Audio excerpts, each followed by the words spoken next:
In 2020, we visited the archives in Montreal to search for the names of foreign visitors in the local journal.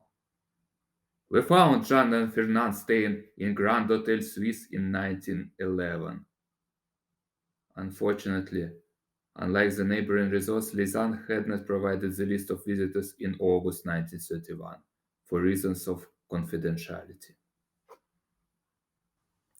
Instead, the Société Climatérique de Lausanne published multiple advertisements offering the treatment of pulmonary tuberculosis in their sanatoriums, taking the advantage of the altitude, air, and sun.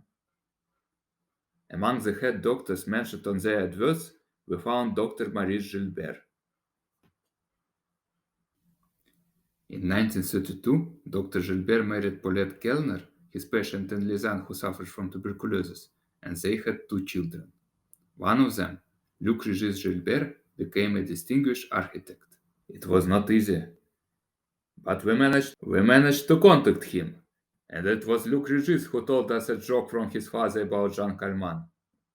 I have treated this person, and I will probably die before her, because I have treated her well. Depuis, nous avons communiqué plusieurs fois par courriel et par téléphone, et les témoignages de M. Gilbert ont été inclus dans le premier volume du livre Jeanne Calment, Le secret de la longévité dévoilée. Maintenant, nous allons poser quelques questions à M. Gilbert pour qu'il confirme les informations qui ont déjà été publiées précédemment. Donc, bonjour M. Gilbert. Bonjour.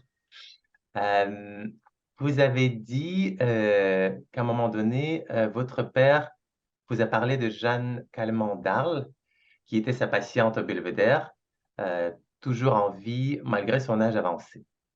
Si je comprends bien, c'était dans les années 1960 ou 1970, alors qu'elle avait moins de 105 ans, parce que votre père est décédé en 1980 quand Jeanne Calment a eu 105. Oui, c'est effectivement vrai ce que vous dites. C'est donc tout à fait fortuitement, je ne sais plus pour quelle raison, mais c'était plutôt pour plaisanter, parce que naturellement, mon père était à ce moment-là à Lausanne, il était jeune médecin et il se souvenait de cette personne dont on parlait à la radio ou dans la presse comme étant très âgée. Et alors, il se mettait à rire en disant « J'ai soigné cette personne et je vais mourir probablement avant elle parce que je l'aurais bien soignée. » C'était une plaisanterie. C'est possible qu'il a confondu la mère et la fille. Est-ce que c'est possible qu'il a soigné la fille et pas la mère? Non, je pense que c'était la mère qui l'a soignée parce que il était tout à fait conscient de l'âge qu'elle avait et de l'âge qu'elle prenait, qui était tout à fait exceptionnel.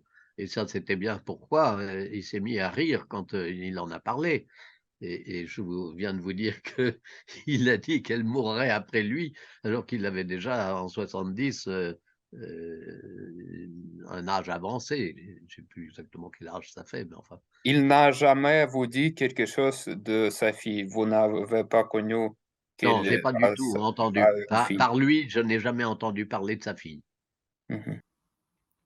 This testimony confirms that Jeanne Calment indeed suffered from tuberculosis. Moreover, it suggests that her daughter Yvonne was healthy in 1931. Jamais j'étais malade.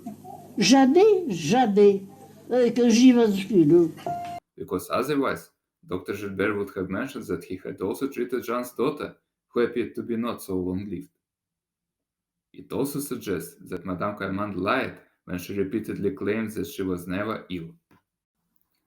However, we understand that defenders of Calment's record would either dismiss this testimony as unreliable or just say that her tuberculosis does not prove the switch. I will continue to publish videos to show that the evidence in favor of the switch is overwhelming. Thank you for your attention. Please subscribe, like, and share this video to help the truth break the wall of lies.